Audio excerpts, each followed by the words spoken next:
this movie. Okay, I can't do that. I owe it to my audience of approximately 3.5 peoples of non-determinate gender to discuss why this film is just the absolute fucking worst thing I've ever seen. Spoiler alert! I fucking hate this movie. Gone to sleep. You know, the two girls, they were asleep. You know, they were out like a light. Almost immediately the paralysis hits. Normal paralysis. Completely normal. You know, situation, like stereotypical dark room. But in this, there's a really tall entity. Like, you know, if the room is 8 feet tall, he is an 8 foot tall dude with a hunch. Like, he's not fitting in this room. And there were red eyes. This is what I remember. Documentary has the ability to transcend the medium of film from mere entertainment to tools of societal change. It affords the opportunity to hold a mirror up to the world and make us see a new perspective. It can incite social justice by exposing horrific realities like Willowbrook, The Last Great Disgrace, or Child of Rage, A Story of Abuse. They can enlighten and lift your spirits like Yellow Brick Road and Won't You Be My Neighbor. They can expose you to unseen beauties like Planet Earth. It can also be a totally ineffectual piece of shit that sucks a bag of dicks, not unlike the film The Nightmare. The Nightmare is a documentary, and I put that in quotations because it completely and utterly fails at this. It is so inept that it doesn't even deserve to be listed in the genre that it is classified in. Granted, I didn't expect much given that this was the same guy that directed the abysmal Room 237. A documentary so devoid of anything meaningful, so crammed with harebrained conspiracies that go nowhere, I wouldn't be surprised if Alex Jones jerked off to it every night before cleaning himself up with his combat taint wipes. That image in your head right now? Yeah, that's scarier than anything that this movie conjures up.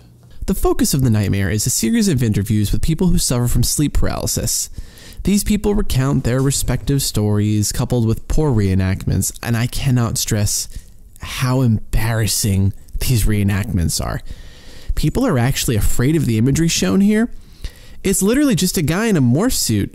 It's just so fucking lazy. So I started experiencing sleep paralysis about 3 months ago. My most vivid dream with sleep paralysis was I was sleeping, and in the corner of my bedroom there was just a man just staring at me, and I remember it like it was yesterday. It was like right over my bed, and I remember just waking up in the middle of the night and he was watching me.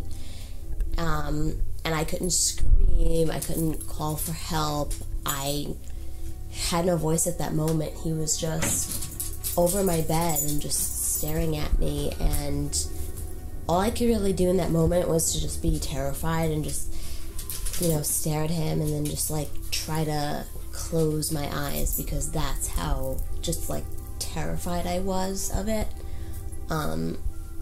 It was a really scary experience for me, and it's even hard to put into words. It's honestly insulting, and listen, I get it. Like, what scares people can be very subjective, but if you're genuinely frightened by this, I don't know what to say to you. Don't watch any episodes of Always Sunny featuring Green Man. The level of cringe caused as a direct result of these laughable scenes is insane. That's close to the only enjoyment that can be gleaned from this shit. One of the most significant detriments to this film is the total lack of experts. There is no one with any scientific or credible knowledge on the subject which the documentary is based. How can you make a documentary of this nature without a single person to contribute medical information? They don't even attempt to get anything concrete. This film is entirely comprised of speculation and first-hand accounts of dreams. If the mission statement of The Nightmare was to entertain or scare you, well, it fails harder than a Ted Cruz solo fat video. If its goal was to be informative, well, it fucks that up too. This film is a failure on every conceivable level. Between this and the dumpster fire that was Room 237, I'd be perfectly content with never seeing another documentary from Rodney Ascher ever again. And that's it. That's all I have to say. I'm bewildered that I had to sit through this goddamn thing, and then I had to type words on a screen that express just my hate and vitriol. The level of umbrage that I have towards this film and this filmmaker.